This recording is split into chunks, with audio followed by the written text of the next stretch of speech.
Okay, for our chapter 3, we will be discussing on about the communication skills. Okay, first one, we will understand what is a communication muna. Communication is the process of exchanging information, thought, ideas, and feelings from one individual to another.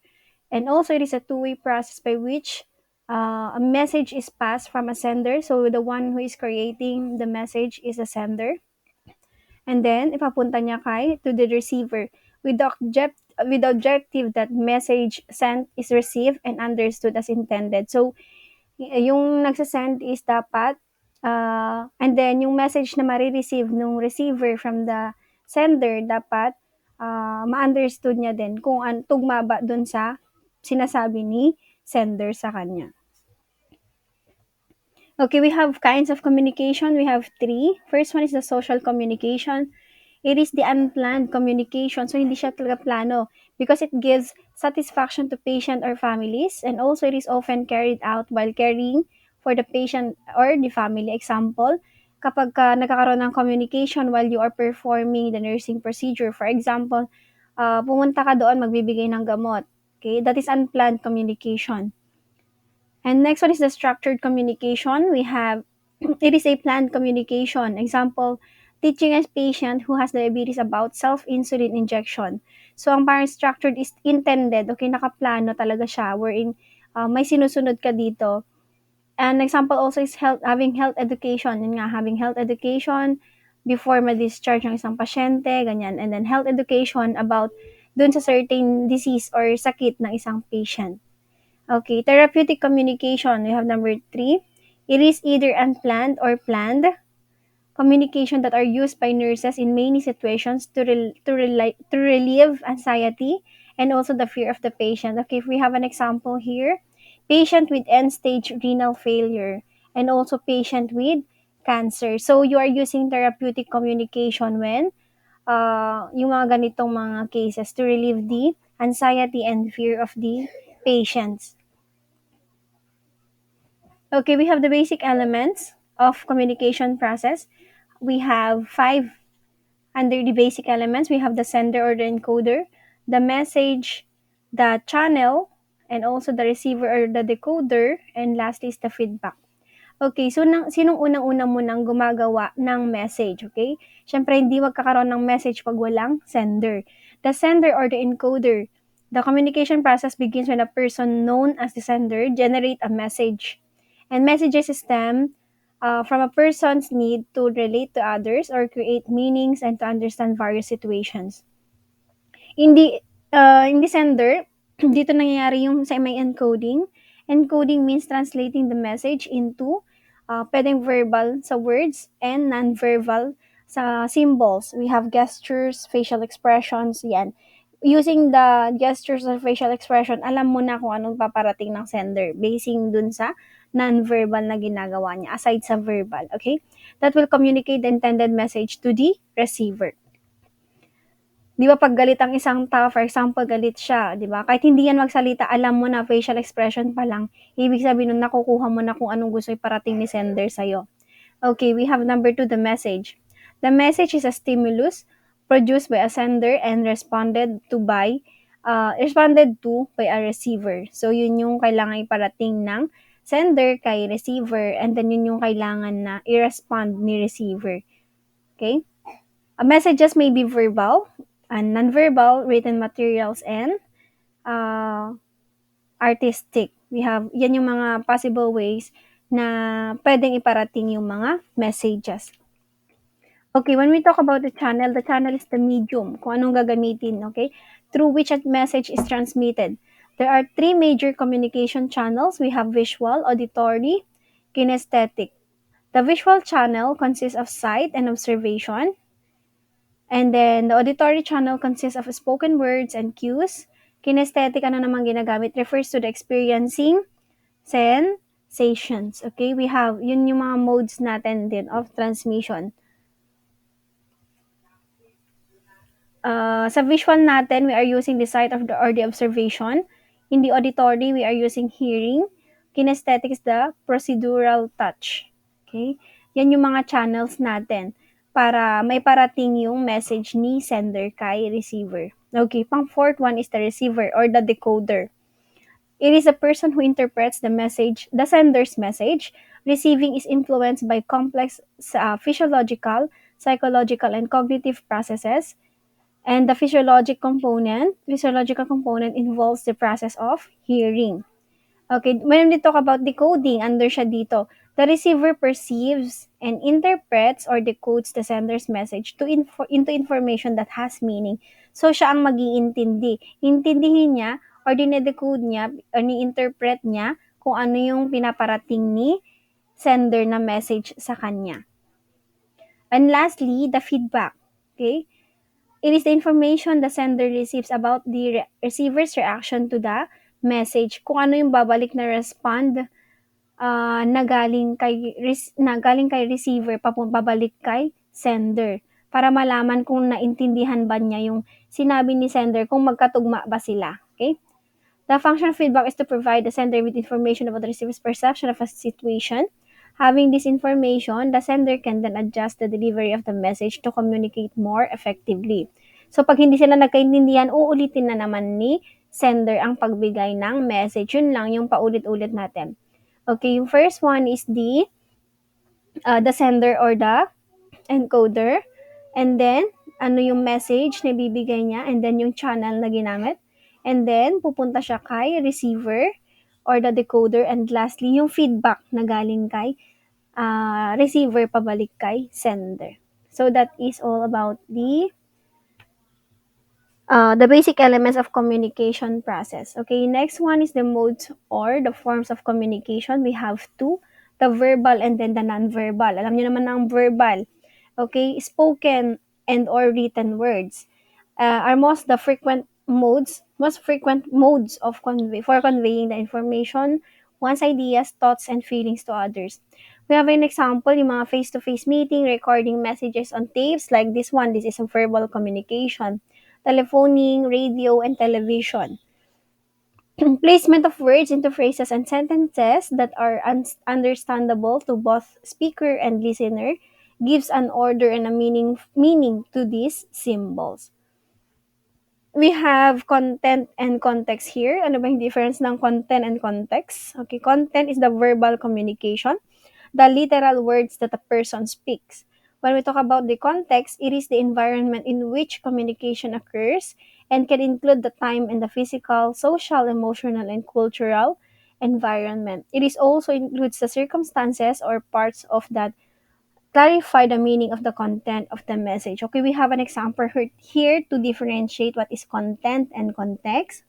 When we talk about content, okay, an example is learning the steps of conducting a blood test. Okay, so yung learning mo para matutunan mo kung ano ba yung mga steps kung paano mag-conduct ng blood test. Yung context naman, learning about why a blood test is done and needed in medicine. Ano ba yung reason bakit mo pinapag-aralan yung blood test na yun? Bakit siya ginagawa? Okay, mas deeper yung meaning ni context. So that is the differentiation of the content and context.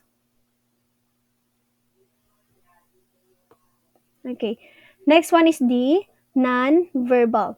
When we talk about the non-verbal, it is the behavior that accompanies verbal content, such as body language, eye contact, facial expression, tone of voice, speed and hesitations in speech, grunts and groans, and distance from the listener.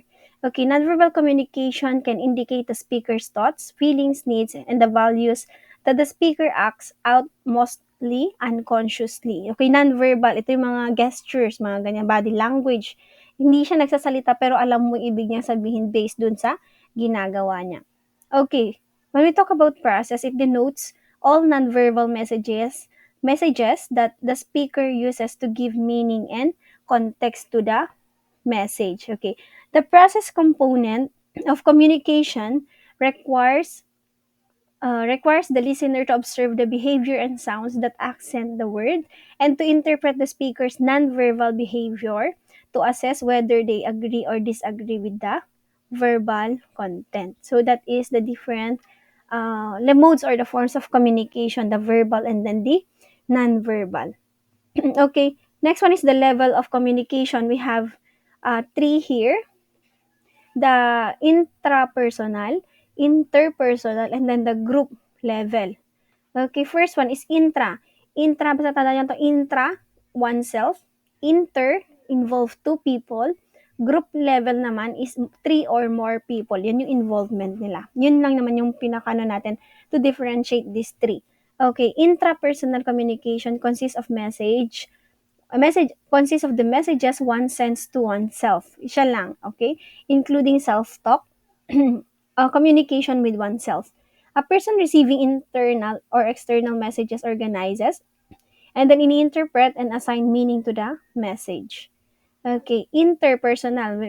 We are talking about the communication process that occurs between two people, either face-to-face encounter, over the telephone, mag-uusap sila, or through the communication media. Basta ang involvement is two people, interpersonal. Okay, sa group naman, three or more, okay? When three or more people meet in face-to-face encounters or through another communication medium such as conference call or webinar, this level of communication is complex, okay? Malawak because of the number of people communicating intrapersonally and interpersonally and the combinations of the people involved. So madali lang maintindihan tong level of communication natin. Intra, inter, and group level.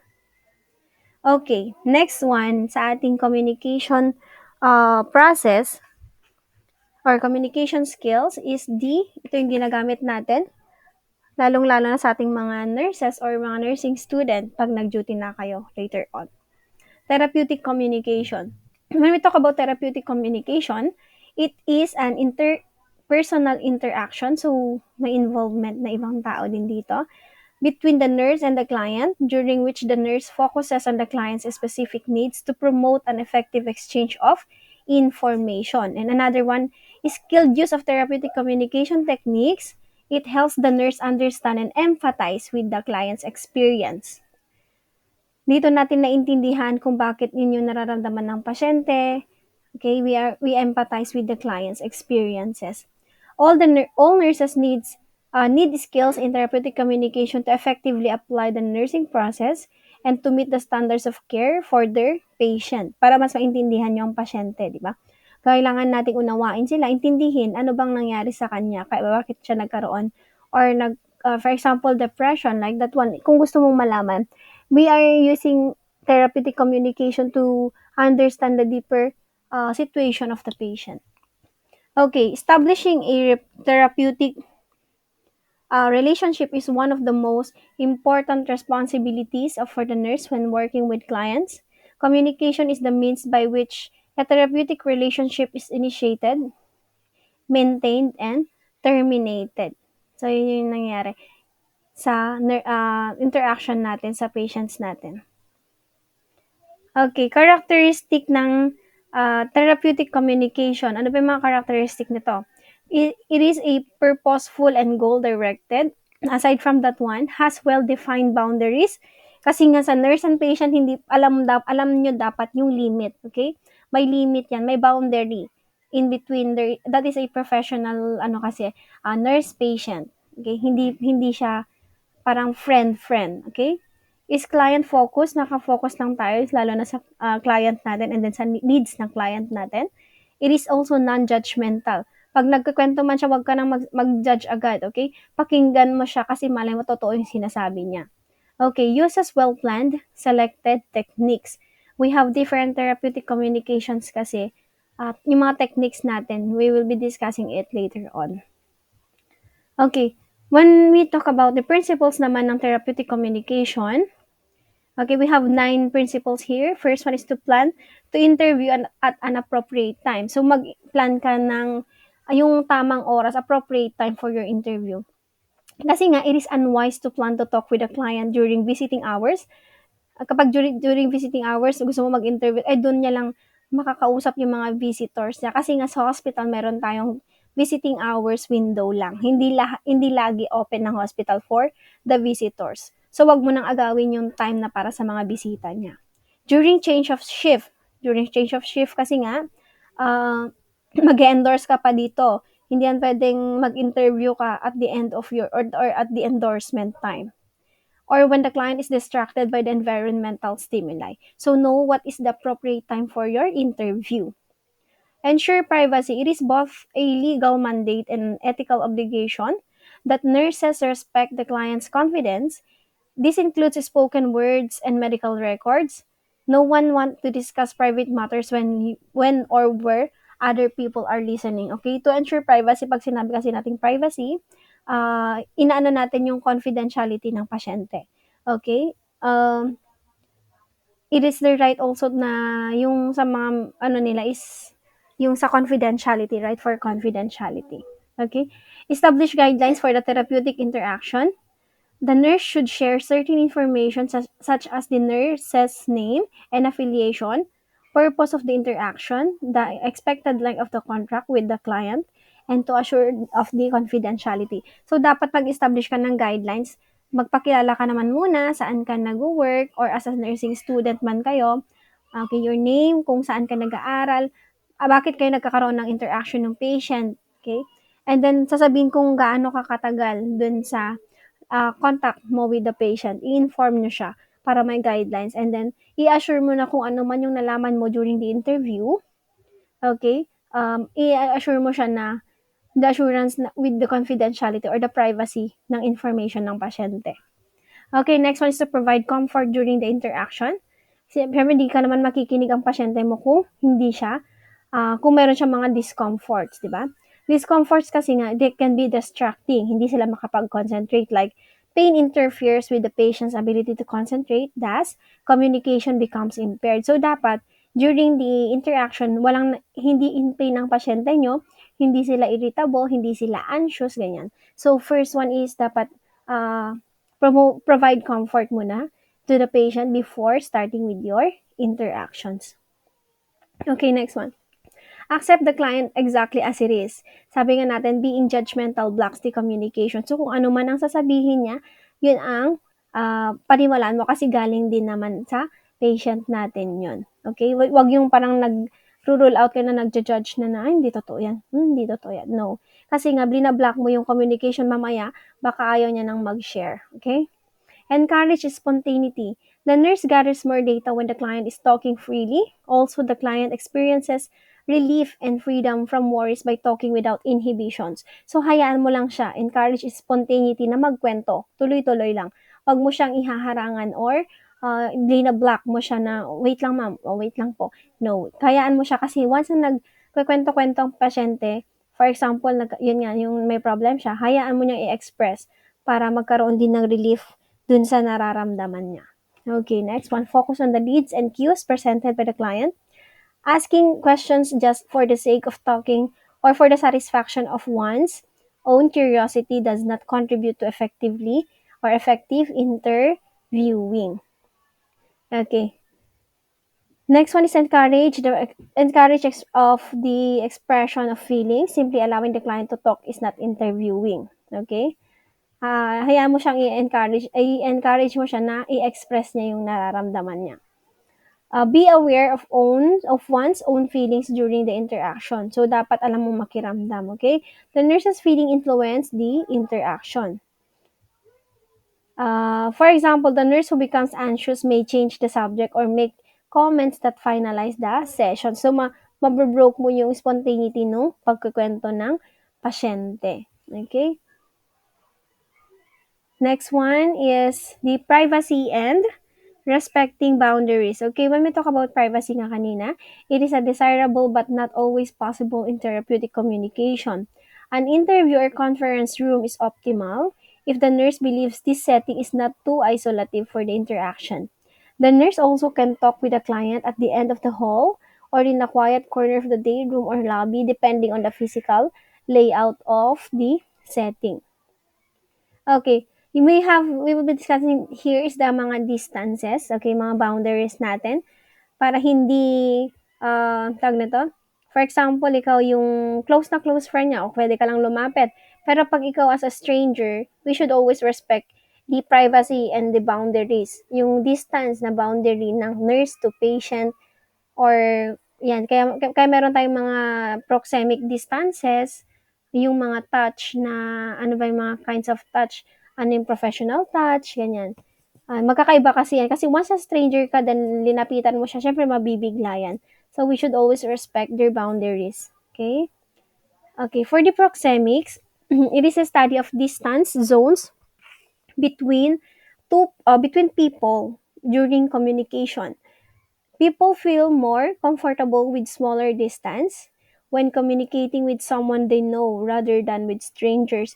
Kasi once na stranger yan, tapos lumapit pa siya, 'di ba stranger is dapat layuan mo kasi hindi mo nga siya kilala. Pero 'pag dahil stranger ka, nilapitan mo kaagad, feeling close, magkakaroon ng parang yung pasyente natin and magkakaroon siya ng, anxiety na dahil anxious siya dahil dun sa presence mo na as a stranger sa kanya. Okay, we have 4 here, intimate zone, personal zone, social zone, and public zone. When we talk about intimate zone, it is 0 to 18 inches between people. So, yan yung distance nila, 0 to 18 inches. This amount of space is comfortable for parents with young children, desire personal contact, or people whispering, yan, di ba, magkalapit na yan. Invasion of this intimate zone by anyone else is threatening and produces anxiety. Yan yung sinasabi natin kapag ganyan kalapit yung stranger sa'yo, di ba, pag magulat ka, baka akalain mo magnanakaw or ano, kung may gagawing masama sa'yo. Kasi hindi mo nga siya kilala, tapos, brinake niya yung privacy or yung boundaries mo, okay? Personal zone, 18 to 36 inches. This distance is comfortable between family and friends who are talking. Yan yung personal zone. Social zone, we have 4 to 12 feet. This distance is acceptable for communication in social, work, and business setting. So that is a social zone. Okay, public zone naman, 12 to 25 feet. This is an acceptable distance between a speaker and an audience. Okay, small groups and other informal functions. According to Hall in 1963. Okay? Yan yung mga different zones natin under the proxemics. Okay, next one is the touch. Okay. Ito yung mga kasing mga bagay na dapat alam mo yung space mo dun sa patient. Kung depende kung kaibigan mo, alam mo yung space mo lang, yung limit mo dun sa boundary niya. Okay? Touch is the touching a client can be comforting and supportive when it is welcome and permitted, di ba?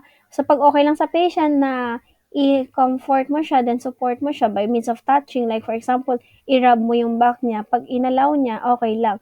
Pero pag once na nilayo niya yung katawan niya, wag mo nang ipilit. Okay? Baka mag-cause pa ng anxiety kay patient natin.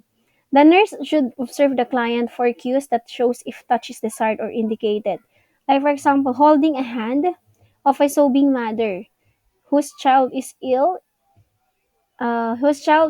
is appropriate and therapeutic. If the mother pulls her hand away, di ba, hinolding hands mo si nanay kasi nga may sakit yung anak niya. That is appropriate and therapeutic naman. But, kapag tinanggal ni mother yung hand niya away from your hand, okay, however, she signals to the nurse that she feels uncomfortable being touched. Okay, so respect, okay? The nurse also can ask the client, okay, kung ano naman siya dun, kung anxious siya dun or uncomfortable siya na being touched, tanungin mo siya, okay? The nurse can ask the client about touching. Example, would it help you to squeeze my hand? Okay, pag yes, okay, yun may permit na siya to hold your hand. Pero pag sabi niyang no, okay, respect yung sinabi niyang sagot. Although touch can be comforting and therapeutic, it is an invasion of intimate and personal space. As intimacy increases, the need for distance decreases. Kaya nga meron tayong mga distances. Okay? Yung magjowa. As intimacy increases, kung mataas ang intimacy nila, dahil magjowa sila, yung distance sila magkalapit na. Okay? The distance decreases. Pero kapag ka nasa public area ka, dahil hindi mo sila kilala, so, yung intimacy is mas decrease. So, mas increase naman yung distance. Yun lang naman. Parang magka-vice versa sila. Okay, according to Knapp, 1980, identified the 5 types of touch. Okay, we have pang 5 kasi yung apat kasi andito pero may isang sinali dito which is the sexual arousal touch. Okay, we have the form muna here. Functional professional touch, Polite, yun yung unang picture, yung A, yung healthcare provider na nag-auscultate sa likod ng patient. Okay, social polite touch, letter B, nagkaroon ng handshaking. Letter C, friendship warm touch. Okay, nag-akbayan sila. Love intimacy touch is hugging. Okay? Yan yung distance. Habang paano yung intimacy, padiit naman yung distance. Yung sinabi kanina. Okay, we have functional professional touch. It is used in examinations or procedures such as when the nurse touches a client to assess a skin turgor or a mass use forms of massage. Okay, yan. First, yung sa picture naman kanina, kapag mag-auscultate naman kayo, mga palpation, di ba? That is functional professional touch. Mostly ginagamit natin yan as a nurses to the patient kapag nagkakaroon tayo ng examination or assessment or kung may gagawing procedures sa patient natin. Social polite touch, it is used in greetings such as handshaking and the air kisses. Some women use to greet acquaintances or when a gentle hand guides someone in the correct direction. So that is the social polite touch. Friendship warm touch, it involves a hugging and greeting. So nagahag na sila yan. Arm thrown around the shoulder of a good friend or the backslapping some men use to greet friends and relatives. So, magka-close na sila yan. Friendship, hindi na stranger.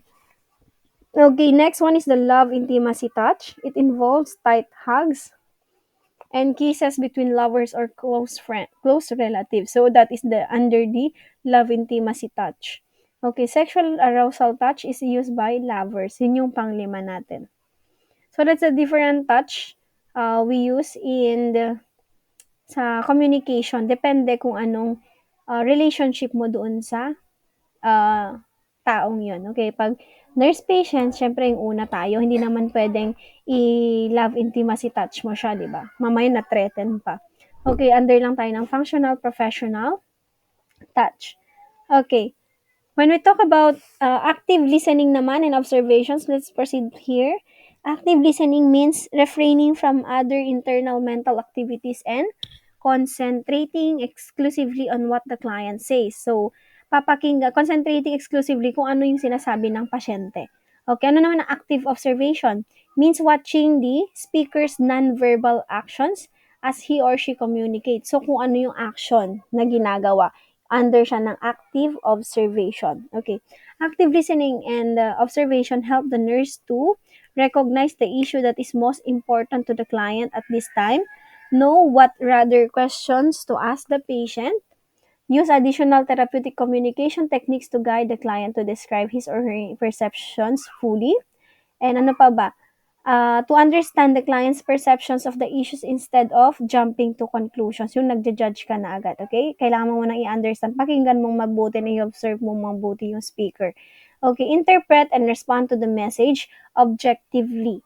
Okay, pag when we talk about objectively, it is not influenced by your own personal feelings. So, i-interpret mo based doon sa sinasabi ng pasyente or yung speaker, yung nagsasalita. Okay, next one is the empathy. What is empathy? Okay, empathy is the ability to place oneself in the experience of another for a moment in time. Sabi nga nila minsan, empathy is putting your foot on the shoes of the patient. Okay, ilalagay mo yung sarili mo doon sa ni patient natin. Nurses develop empathy by gathering as much information about an issue as possible directly from the client to avoid interjecting their personal experiences and interpretations of the situation. The nurse asks many questions as needed to gain a clear understanding of the client's perception of an event or issues. So, para mas maintindihan natin, does empathy and sympathy same lang ba sila? No. Okay, pagtatanungin, anong mas kailangan as a nurse? It is empathy or sympathy? Okay. It is always empathy. Okay? Empathy, ano bang empathy versus the sympathy? Empathy, this is the ability to understand how someone feels. Okay, pag sinabi namang sympathy, this is more a feeling of pity for another. So, mamaya, inumuha-luha ka pa doon, di ba? So, dapat, mas, nakakatulong tayo sa patient natin when we use the empathy. Okay, this ability to understand how, antindihin mo kung ano yung nararamdaman niya. Hindi yung parang ikinakaawaan mo siya, feeling pity for the another or the person or the patient. Okay? So that is empathy. Okay, when we talk about verbal communications naman, verbal communication skills, using concrete and abstract. Okay, pag ano lang natin to. Okay, pag sinabi natin concrete, okay, concrete messages, these are the words. The words are explicit. Okay, pag sinabi mo explicit, it is stated clearly and in detail. Okay, and need no interpretation. So hindi ka na maguguluhan kasi nga concrete na siya. Nilalatad niya na clearly and napaka-detalye. Pag sinabi mo naman kasing abstract, in contrast, the unclear pattern of words that often contains figure speech, parang nililito mo pa. Gusto mo pang paikot-ikutin yung sinasabi mo, and then iisipin pa nung pasyente kung ano ba yung tina-target mo. Okay? That often contains figures of speech that are difficult to interpret. They require the listener to interpret what the speaker is asking. So, yun yung difference lang naman nitong dalawang to. Concrete is stated clearly and in detail. Kapag sinabi na abstract is unclear pattern yung ginamit. Okay. When next one is the using the therapeutic communications techniques. Okay, we have 25 therapeutic communication techniques here that to be discussed. Okay, we will start. Okay, we will start here. The nurse can use many therapeutic communication techniques to interact with clients. The choice of technique depends on the intent of the interaction and the client's ability to communicate verbally. Overall, the nurse selects techniques that will facilitate the interaction and enhance communication between client and nurses. Techniques such as exploring, focusing, ito yung mga different na gagamitin natin. In contrast, there are many non-therapeutical techniques that nurses should avoid. Okay, kasi nga maaano yung conversation yun ng patient kapag non-therapeutic yung gagamitin mo. These responses cut off the communication and make it more difficult for the interaction to continue. Many of these responses are common in social interactions such as advising, agreeing. Yan yung mga different naman na non-therapeutic na hindi dapat natin gagamitin during the interaction or the interview or communication sa ating mga patient. Therefore, it takes practice for the nurse to avoid making these typical comments. Okay.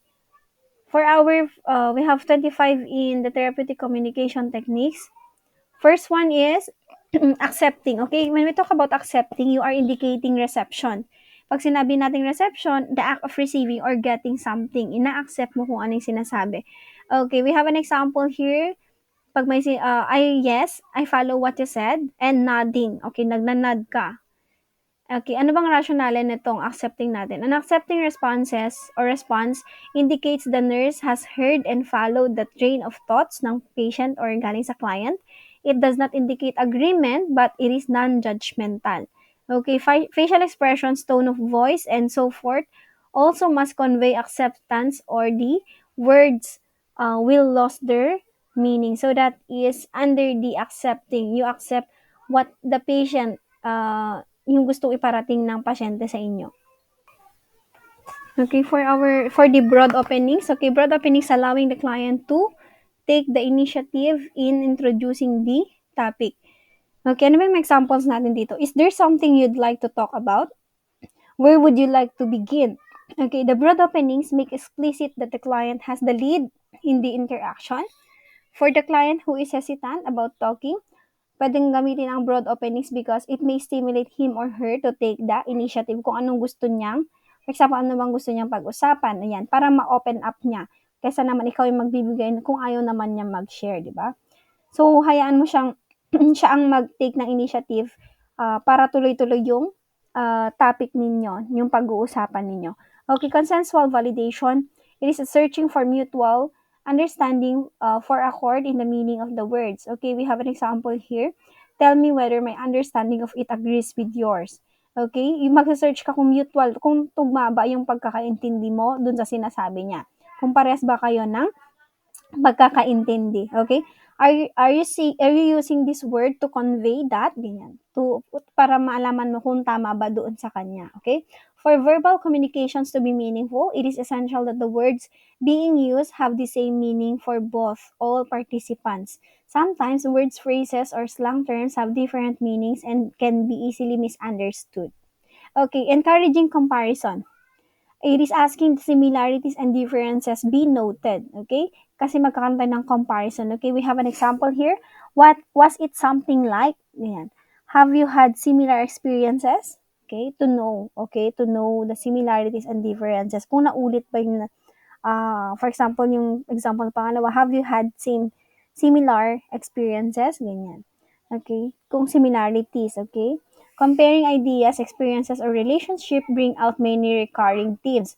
The client benefits from making these comparisons because he or she might recall past coping strategies that were effective or remember that he or she has survived similar situations. For example, yun nga, kung naulit na yung nangyaring yun, tanungin mo, baka maalala niya kung ano yung ginamit niyang coping mechanism para mag-recover siya dun sa event na yun. Okay, encouraging descriptions of perception, asking the client to verbalize what he or she perceives. Okay, example here is tell me when you feel anxious. What is happening? What does the voice seem to be saying? Okay, ipapadescribe mo sa kanya.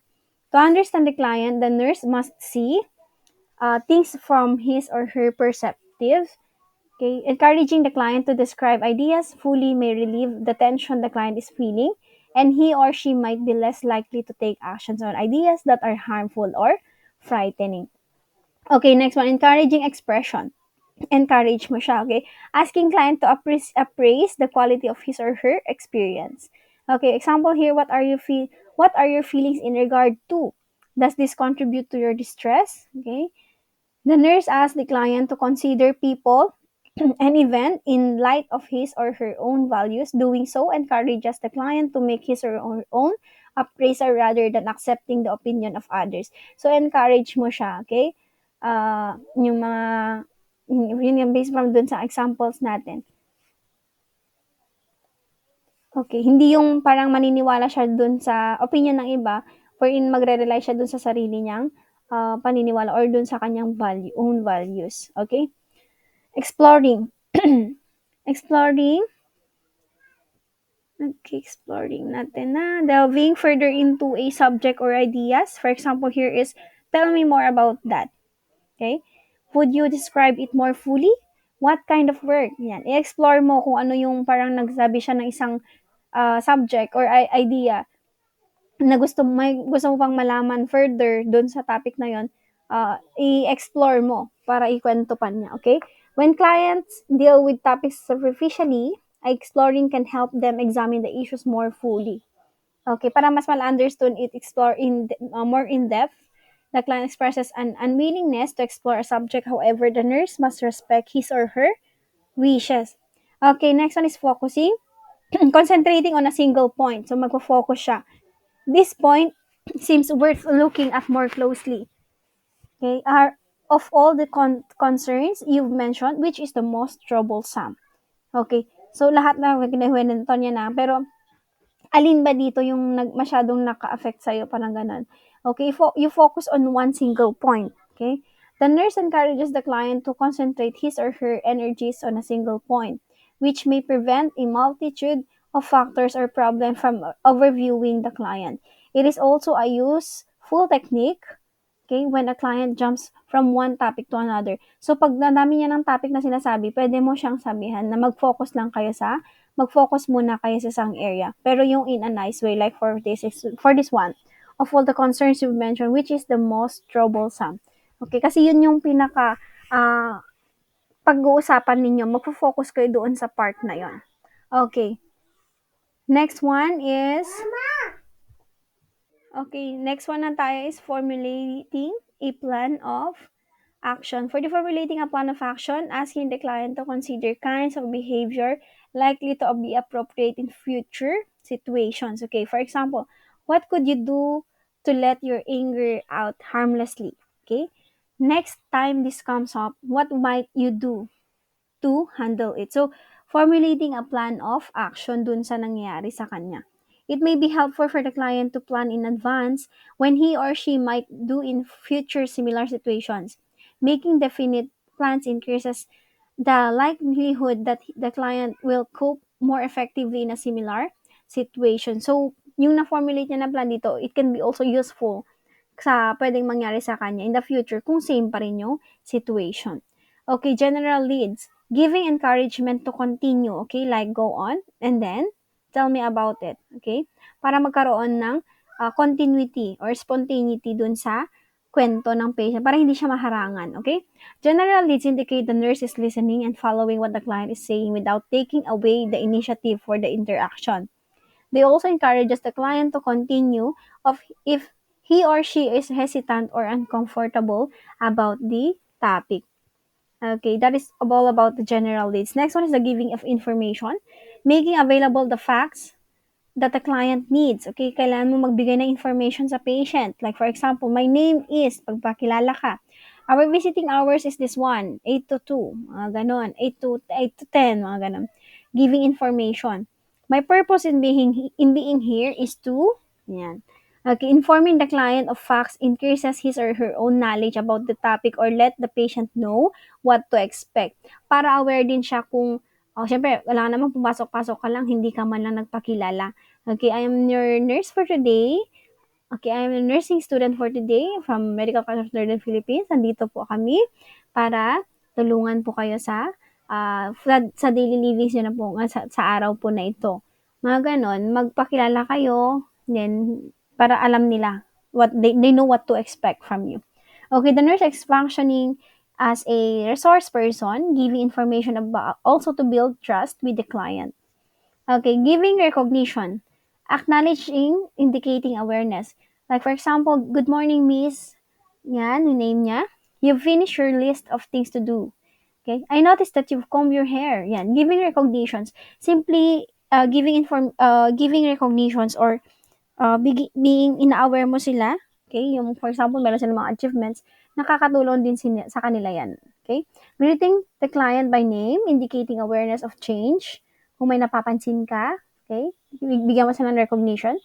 Or noting efforts, or noting, or noting efforts the client has made or show that the nurse recognizes the client as a person. So you recognize her as a person or as an individual.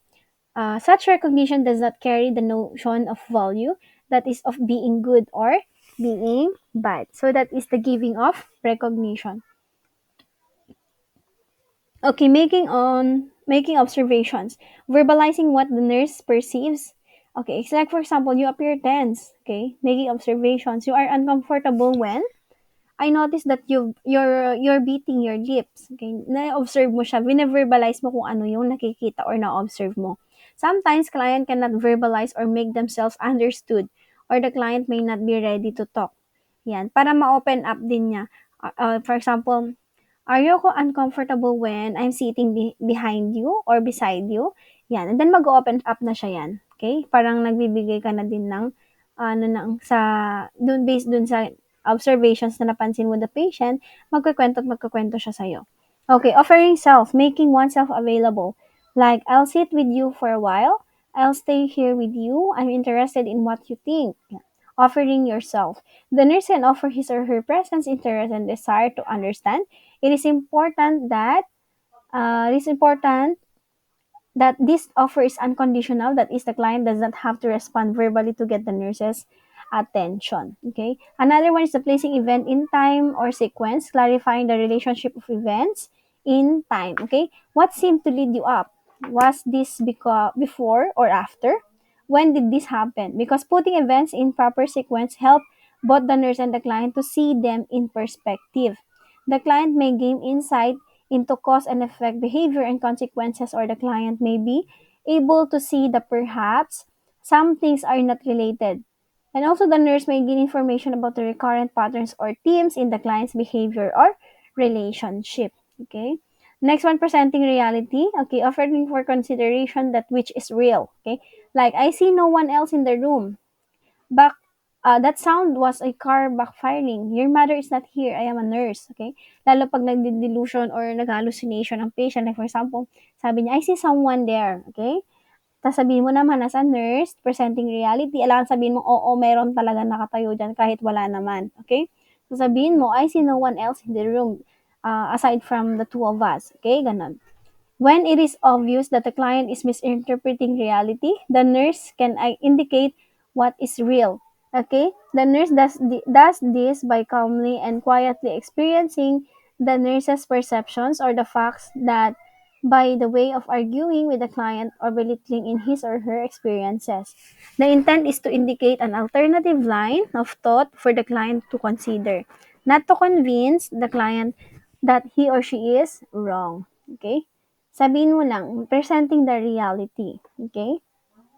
Next one.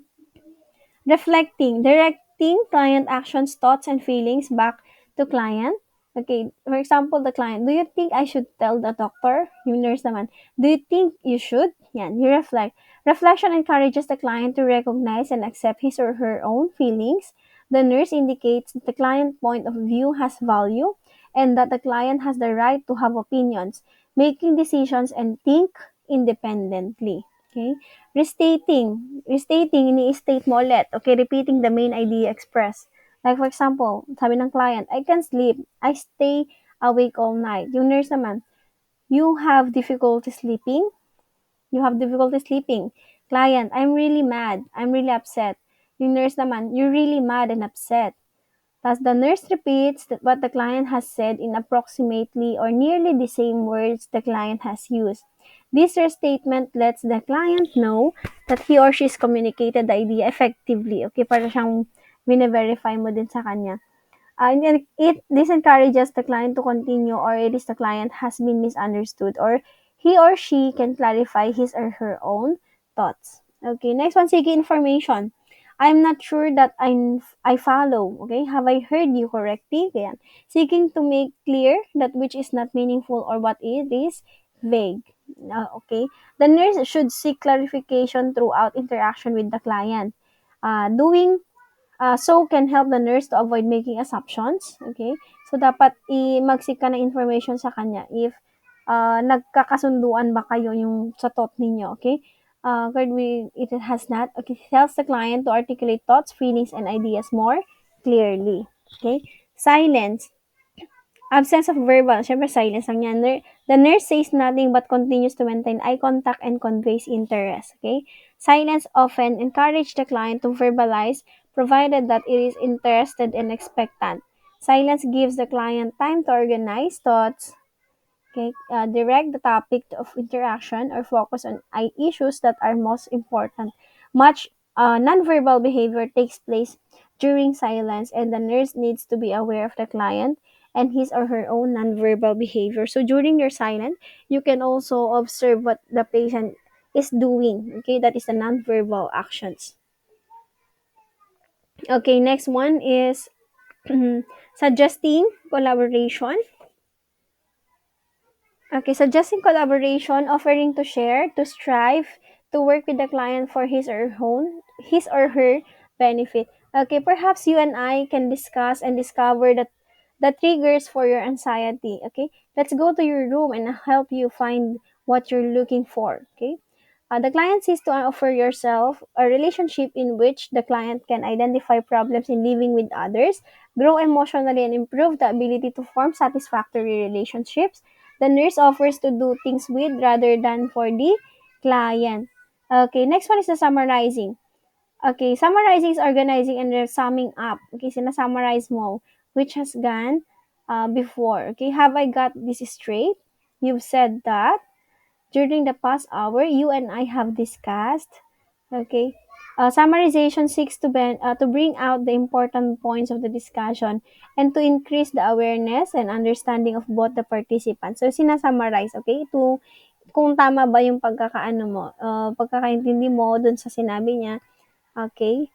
Translating into feelings. Okay, seeking to verbalize client's feelings that he or she expresses only indirectly. Okay, example here is sabi ng client, I'm dead. Yung nurse naman, are you suggesting that you feel lifeless? Okay. Another one, I'm way out in the ocean. Yung nurse naman, you seem to feel lonely or deserted. Okay. Okay. Often, what the client says when taken literally seems meaningless or far removed from reality. To understand this one, the nurse must concentrate on what the client might be feeling to express himself or herself this way. Yan, translating into emotions. Malay nyo, dun sa sinasabi pa lang nila, malalaman mo na kung ano yung reason niya kung bakit gano'n yung sinabi ng patient natin. Ayun pala yung pinaka, hindi naman niya masabi-sabi na diretso, pero dahil dun sa nakuha mong mga cues dun sa sinabi niya, puwede mong i-verify or i-translate or, tawag nito, tawag literally i-ano mo siya, parang i-understand mo ano ba yung sinabi niya, okay? Like, yun nga sabi niya, for example, kanina is, "I'm dead," okay? So, bakit kanya nasabing, "I'm dead"? Baka nga feeling niya ano siya, baka depressed na 'to na parang wala na siyang buhay na, nagkakaroon na siya ng depression, alone siya, ganyan. Okay, para mas maintindihan natin ang ating mga patient. Okay, next one, verbalizing the implied. Okay, verbalizing the implied is the voicing what the client has hinted at or suggested. Okay, example here, I can't talk to you or anyone. It is a waste of time. Okay, sabi naman ni nurse, do you feel that no one understands? Okay, verbalizing the implied. Okay, voicing that the client has hinted or suggested. Putting into words what the client has implied or said indirectly tends to make the decision less obscure.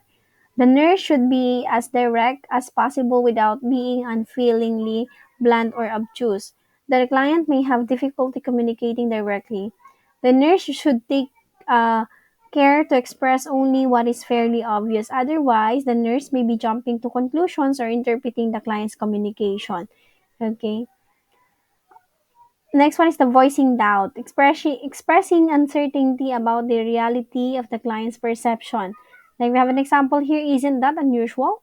Really? That's hard to believe. Okay? Voicing doubt. Another means of responding to distortions of reality is to express doubt. Such expression permits the client to become aware that others do not necessarily perceive events in the same way or draw the same conclusion. This does not mean that the client will alter his or her point of view, but at least the nurse will encourage the client to consider or reevaluate what happened. The nurse neither agreed nor disagreed, however, he or she has not let the misperceptions and distortions pass without comment. So, when there is something doubting or dun sa sinasabi ng patient, you can, tawag nito, yung you can express, okay, yung mag-voicing doubt ka, okay? That's hard to believe, mga ganun. Okay, so that's all under the therapeutic communication techniques. 25 lahat to. Okay. Next one is the interpreting signals or cues. Okay? When we talk about cues, ano ba yung mga cues na to? These are verbal or non-verbal messages that signals key words or issues for the client. Finding cues is function of active listening. Okay? Doon pa lang sa pag-listen mo, hanapin mo yung mga cues. Aside from the verbal or non-verbal, kasi yan yung pwedeng, ayan yung signal key or yung key mo para malaman kung ano yung issue ng client, okay? Cues that can be buried in what a client says or can be acted out in the process of communication. Cue words introduced by the client can help the nurse to know what to ask next or how to respond to the client based from dun sa cues ng client natin. Okay. The types of cues we have overt and covert. Okay? They are clearly stated. Kapag sinabi mong overt, they are clearly stated statements of intent such as I want to die. Okay? The message is clear that the client is thinking of suicide or self-harm. So that is a overt cues. Okay? Next one is the covert cues. These are vague, okay, vague or hidden messages that need interpretation, exploration. Parang huhulaan, hahanapin mo, ano kayong sinabi niya, ano kayong meaning ng sinabi niya, okay? For example, the client says, nothing can help me. The nurse is unsure, but it is sound as if the client might be saying he feels so hopeless and helpless that he plans to commit suicide. Okay. Tingnan nyo nun kanina, I want to die. Yan. In-express niya kaagad. Pero ito kasi, nothing can help me. Yan. The nurse can explore this covert cue to clarify the client intent and to protect the client. So, pwede kang mag-ask doon kung ano ba talaga yung gusto niya iparating doon sa message niya. So, that is the difference between overt and covert. Okay. Next one is the nonverbal communication skills. Nonverbal communication is behavior that a person exhibits while delivering verbal content. It includes facial expressions, eye contact, space, time, boundaries, and body movements. nonverbal communication is as important, if not more so, than verbal communication. It is estimated that one-third of meaning is transmitted by words and two-third is communicated non-verbally. Yun yung sinasabi, hindi tugma yung sinasabi ng patient dun sa ginagawa niya. Minsan, mostly ang pinapaniwalaan pa natin, mas ano talaga, mas ano daw yung mga non-verbally, yung mga gestures or actions or yung mga facial expressions ng client. Okay? Okay, the means of non-verbal communication, we have 12 here. So first one is the physical appearance including adornment, okay? Personal appearances, body shape, size, hairstyles, clothing, and adornment are sometimes rich sources of information about a person. Okay, clothing may convey social and financial status, culture, religion, and self-concept. So based dun sa physical appearances nila, alam mo na kung ano yung, pwede mo na maintindihan kung ano yung identity ng patient. Okay? Patient or client. Okay. Posture and gait. The way people walk and carry themselves are often reliable indicators of self-concept. Okay, mood and health. Example, erect posture and an active and purposeful walk suggests a feeling of well-being, while tense posture suggests anxiety and anger. So, dun lang pa sa posture and gait, malalaman mo na kung yung may self-confidence ba sila, o yung isa naman na nagkaroon ng tense posture, anxious siya, or meron siyang anger. Okay. Facial expressions. The face is the most expressive part of the body. Feeling of joy, sadness, fear, surprise, anger, and disgust can be conveyed by facial expressions. Many facial expressions convey a universal meaning. Example, smile conveys happiness. Yan. Yung pa-sad face, yun. Siyempre, sadness. Yan. Pag galit siya, yan. Nakikita naman sa mukha pag galit ang isang tao. Okay? Next one is eye contact. For the eye contact, the eyes may provide the most revealing and accurate of all communication signals because they are a focal point of the body. Mutual eye contact acknowledges recognition of the other people or person and a willingness to maintain communication. Like for example, patient who feels weak or defenseless often avoids eye contact. 'Di ba? Pero yung eye contact nga kapag during interview siguro, pag ini-interview ka, 'yan, 'di ba? Nahihiya ka, ayaw mo makipag eye to eye contact, ibig sabihin nun, you are feeling anxious or nahihiya ka. So alam nila based from dun sa eye contact pa lang. Okay. Body movement and gestures. Body movement may sometimes take place of speech. Example, shrug of the shoulders says, I don't know. O, di ba? Body gestures, itaas mo lang. I don't know. Some of the basic communication gestures are same throughout the world and convey the same message. Example, nodding the head is almost universally used indicating yes. And then handshake is a victory sign. Handshake, that is a body movement and gesture. Okay, sa touch. Touch is the most personal form of communication because it brings people into a close relationship. Example, hand patting. Put your hands on patient shoulder. Yan. Yung mga touch na diniscuss natin, yung mga under ng sa may professional. Okay? Next one is the tone of voice. It can cause people to listen to speech or to inattentive and unresponsive. An individual's personal warmth, honesty, and competence is often displayed by the tone he uses with others, the pause, volume, and the rate of speech. So, sa tono pa lang ng boses, alam na natin. Symbols. A symbol is a sign that represents an idea. Example, symbol ng male, alam mo ng male yon. Symbol ng female, alam mo na female yon. Okay. Next one is signals. A signal is a sign to give instruction or warning. Example, the patient puts on the signal light when he wishes to call a nurse. Okay? Traffic signals yung mga yan para alam mo kung ano yung mga signal. Pero kapag ka sa hospital is signal light, yan. Every room kasi pala naman pag mga private rooms, may mga pinipindot lang silang pang signal bell, mga ganyan. Tapos magre-ring na yung sa may nurse station, alam nila kung anong room. So it is a signal na kailangan ka ng patient. Okay? Facial expression. The human face produces the most visible, complex, and sometimes confusing non-verbal message. This is according to Weaver, 1996. Okay, facial expressions can be categorized into expressive, impassive, and confusing. Okay? Ano muna natin? Bakit expressive? Okay, expressive face portrays the person's moment by moment thought, feelings, and needs. These expressions may be evident when even when the person does not want to reveal his or her emotions. And also, impassive face naman, it is a frozen into an emotionless, deadpan expansion similar to a mask.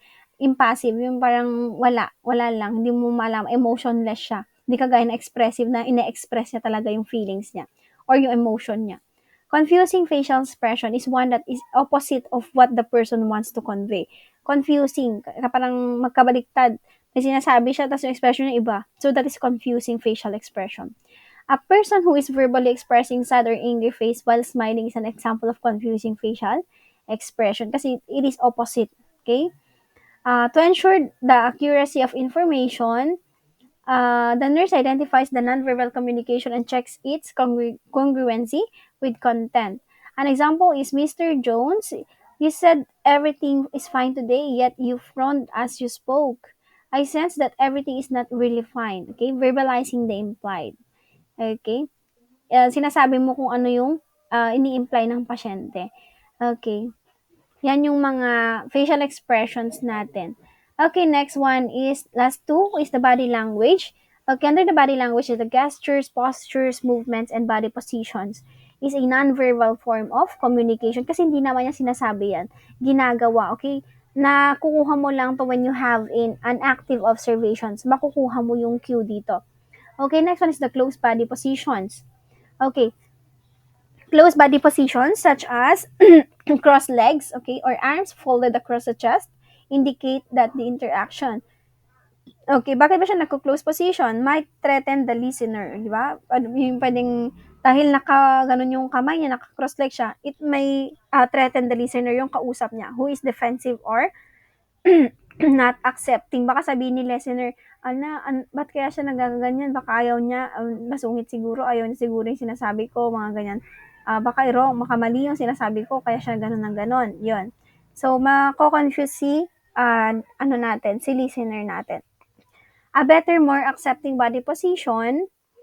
Okay, a better, more accepting body position is to sit facing the client with both feet on the floor, knees parallels, and the hands at the side of the body and legs uncross or cross only at the ankle. Okay, next is hand gestures add meaning to the content. A slight lift of the hand from arm of a chair can punctuate or strengthen the meaning of words. Okay, both hands, holding both hands with palms up while shrugging the shoulders often means, I don't know. Some people use many hand gestures to demonstrate or act out what they are saying, while others use very few gestures. So this is the picture for the close body position and then the accepting body. Okay, tignan niyo naman yung close body position, naka-cross leg, naka-cross arms, di ba? So parang hindi siya willing na makipag-usap or hindi siya entertaining. Okay, like the accepting body position na naka-open up ka sa harapan ng patient mo. Okay, next one is the vocal cues. For the vocal cues naman are non-verbal. These are non-verbal sound signals transmitted along with the content. Okay, the voice volume, tone, pitch, intensity, emphasis, speed, and the pauses augment the sender messages. And also the volume, the loudness of the voice can indicate, di ba, pag pataas yung volume, alam mo na it indicates anger, fear, happiness, or deafness. Depende sa volume and loudness ng voice. Okay, tone can indicate if someone is relaxed, agitated, or bored. Okay, pitch varies from shrill and high to low, threatening.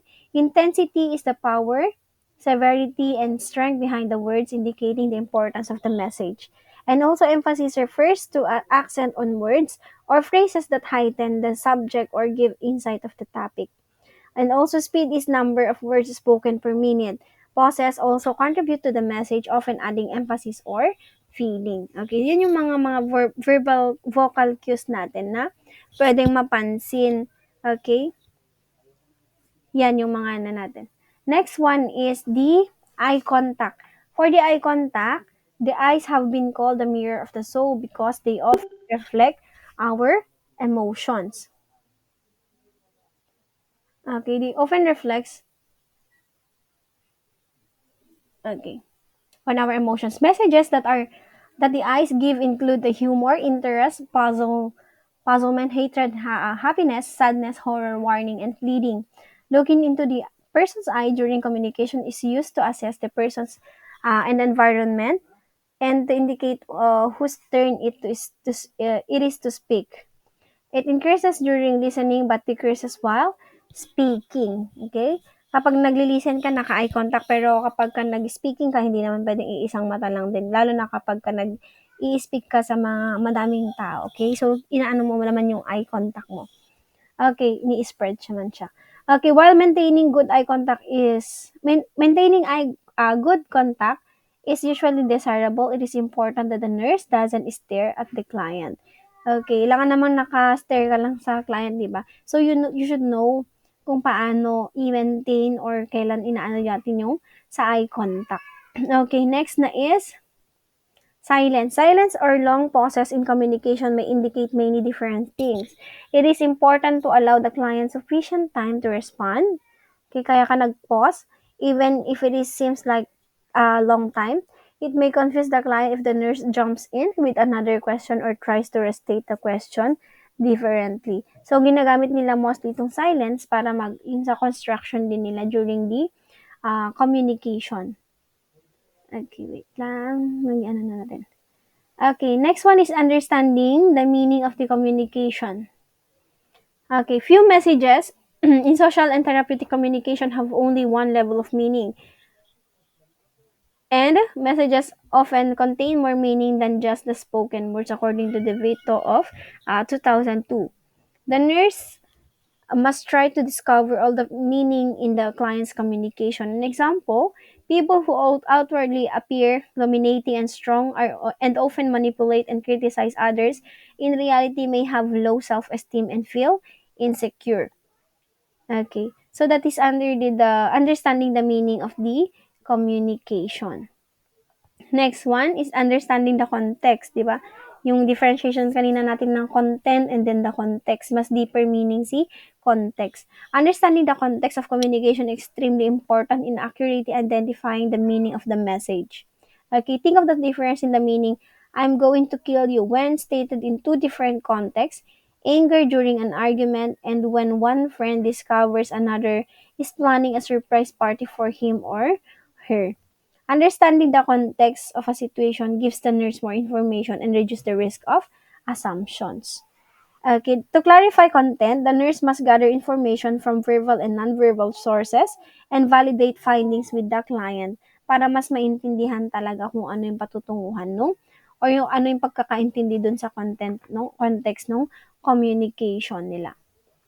Okay, barriers natin for the therapeutic communication, we have 7 barriers. Ano ba yung mga humaharang sa ating or nagkakaroon ng barrier, like yun nga, parang harang sa communication ninyo between your client and you as a nurse, okay? So, we have 7 barriers here. First one is the language differences. So, normally to. Dahil sa sobrang dami ng language natin, then yung iba hindi pa naintindihan yung iba, okay? When English is the client's second language, so hindi siya first language, so mas mahihirapan siya dito. They may have problems navigating through the healthcare system. An ability to communicate effectively with healthcare providers adversely affect the client's response to intervention. Dahil nga dun sa pagkakaiba ng languages ninyo, baka hindi kayo magkaintindihan and then pwede pang maapektuhan yung response ng client na dun sa sinasabi mo. Kasi hindi, parang nag-assume na lang siguro siya na inintindi and then hindi na siya nag-verify or verify sa'yo or pina-clarify. Okay? So, that is one barrier. Okay, next one is the culture differences. Some of the communication variables that are culture-specific include eye contact, proximity of others, kasi yung iba ayaw nila ng eye contact, yung iba okay lang naman. Proximity, yung distance mo sa ibang tao. Direct versus indirect questioning. And the role of social small talk. Yan yung mga culture differences natin na pwedeng maging barrier. Next one is the gender. Okay, sending, receiving, and interpreting messages can vary between men and women. Depende kasi ito eh. The effect and use of nonverbal cues are often gender dependent. For example, women tend to be better decoders of nonverbal cues, and men prefer more personal distance between themselves and others than do women. So we have barriers in regarding sa gender. Okay. Next one is the health status natin. For the health status, the client who is oriented while communicate more reliably than the client who is delirious, confused, or disoriented. Diba? Depende sa health status mo. Kung okay naman, kung oriented ang patient, yan, magkakaintindihan kayo. Pero pag ang patient mo disoriented, may ano sa health status niya, hindi kayo magkakaintindihan, magkakaroon ng barrier dun sa therapeutic communication ninyo. Okay, next one, developmental level. Communicating with client or children requires the use of different words and appropriate than those used in adult because child cannot think in abstract concept. Okay, relating at a client developmental level is necessary for understanding. So, itong developmental, magkakaibang understanding natin sa adult, sa mga pedia or bata, di ba? Depende kung paano, different words kung paano natin i-approach. Kasi hindi lahat pare-parehas yung pag-iisip natin. Hindi naman pwedeng yung pagkaintindi mo nung bata ka same lang sa mga matatanda. Hindi. Kasi hindi pa naman fully developed talaga kapag mga children. Okay, emotion. When the nurse or the client is anxious, communication may change, stop or take a non-productive course. Nurses should be aware of their own feelings and to try to control them in order to ensure progress in the interview. So, importante din itong emotion barrier natin dito. Yan. Emotion. Dapat stable din dito para okay yung communication process. Okay, the use of healthcare jargon. Okay, use of healthcare jargon. Nurses and other healthcare providers have a language unique to their subculture. Nurses who use healthcare jargon, which clients are likely contributing to black communication. Terms or phrases such as CBC. Alam ba ng patient yung CBC? Diba? BP, ganun lang. And take your vitals. Okay, are often misinterpreted by the client and families. It is important that the nurse use language that is easily understood. Parang layman's term ang kailangan natin kasi kapag yun yung mga, kung ano lang yung gamit natin sa healthcare team, yun lang yung sasabihin mo din sa kung kaya mag-uusap healthcare team na pa, makakaintindihan kayo kasi alam nyo nga yun. Terms nyo nga yun eh. Pero kapag ikaw as a healthcare team, kausap mo yung patient na hindi naman niya alam yung background ng mga healthcare terms, okay, so magkakaroon ng misunderstanding. For example, take your vitals. Mamaya sabi niya sa'yo, anong vitals? Baka yung vital statistics 36, 24, 36, baka sabihin niya. Pero yung mga vitals is, ano yung mga vital signs ba natin? Like blood pressure, temperature, respiratory rate, pulse rate, ganyan. Okay? So, iba-iba kung anong pagkaintindi nila. So, yun yung mga barriers din natin. Under ng ating therapeutic communication. So, next one, nurse-client communication. Okay? One of the most important aspect of nursing care is communication. Good communication skills are essential whether the client is gathering admission information, taking a health history, teaching, or implementing care. And also, interpretation communication is an exchange of information between the nurse and the client. This basic level of communication occurs between two or more people in a small group and is the most common form of communication in nursing. Interpersonal, we are talking between two, di ba? Mag-uusap yan, dalawa, the client and the nurse. Okay, nurse have both an ethical and a moral responsibility to use any information gathered from the client in the client best interest, but make sure to maintain, yun nga, more, yung confidentiality din ng patient natin dun sa mga informations na nag-gather natin sa kanila. Okay, phases of nurse-client communication. Ano ba nangyari dito? Hindi naman pwedeng nag-introduce ka na sa kanya tapos nag-terminate ka kaagad. Hindi naman pwede yun. So, introduction and then working phase ninyo and then termination phase. Okay, introduction. Fairly short, expectation clarified, mutual goal set. Ito yung pag-una kayong nag-meet, introduction, yan. Working. major portion of the interaction wherein dito na nangyari yung mga nursing responsibilities mo dun sa patient. Use to accomplish goals, outline introduction, yung mga sinabi mo na introduction, bakit ano yung purpose mo, dito mo na i-imply or gagawin dito sa working. Okay? Feedback from client is very essential during the working phase. Okay, when we talk about termination phase naman, nurse ask if the client has questions. Summarizing the topic is another way to indicate closure. So that is the termination para alam mo kung may other concerns pa ang patient para kung wala naman na, so clear na kayo for termination. Yan. So that is the phases: introduction, working, and the termination phase. Okay, factors affecting the nurse-client communication. Okay, we have nurse. Next one is the client. So dalawa yan. Nurse is many factors pertaining to the nurse influences the nurse-client communication include the nurse state of health. Aside from this one, home situation, di ba? Pag may problema ka sa bahay, wag mong dalhin sa trabaho. Okay, workload. Pag masyadong pagod ka na sa trabaho mo, yan, yung mga factors affecting the nurse-client communication. Okay, staff relations. Sa relationship mo sa staff mo kung okay ba or hindi. It can also affect in the communication through your patient.